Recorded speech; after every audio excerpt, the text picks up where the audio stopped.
I was in a certain church for a while, and they started with VBS, Vacation Bible School, and that got me into it. I volunteered to help in Vacation Bible School, then started helping in the nursery, and then continued with a Glow, and a Glow has children's, and then VBS, and just going from one ministry to the next, wherever they had kids, I just volunteer, trying just to equip children to know who Jesus is. Mm. And when you look at not only taking that background in children's ministry and being involved in that realm, but also carrying that over into the writing realm. Now, I mentioned that you'd written several books. Now, are those all children's books, Nope. or you got a variety there? I have a variety. Oh, awesome. I have a daily devotion. I have a book on spiritual warfare. And this book was written 20 years ago. Wow. I had a gentleman from church who approached me, and he knew I wrote poetry. And he said, Del, would you do me a favor? He said, would you write a book as a legacy for children to know who Jesus is? So that's how it started. And I wrote this basically as a poem, and then it turned into a trilogy. There's 3 stories in one book. And the main character in all 3 stories is character? That's by Lamba. Yes. And Lamba is obviously There he is. a lamb, and he's right. We actually have a little plush that is here on our platform along with the book. Right. And so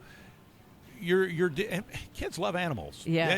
That's not a surprise to anybody. Right, So right. animals can be incredible tools to share biblical truth. So tell me about Lamba, if you would. Well, he's a little rebellious character. Okay. And he runs away. He doesn't stay with the flock.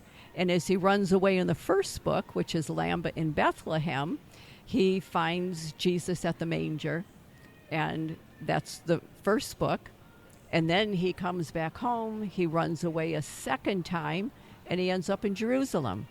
And he sees the Palm Sunday and all the people walking and the crowds.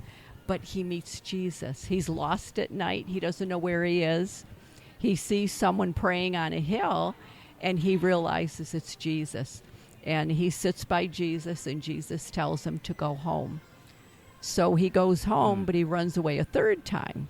But the third time he runs away, it's because he has something inside of him where he met Jesus. He wants to feel that again.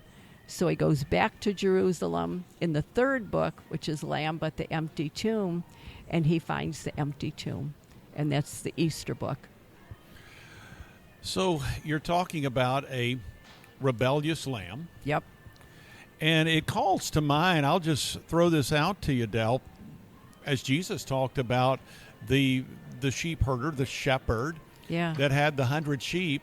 And one of them strayed away. One of them became lost. And the shepherd left the 99 and went after that one lost sheep. Right. Is there any connection here? That sounds really, you were sharing that. This sounds familiar.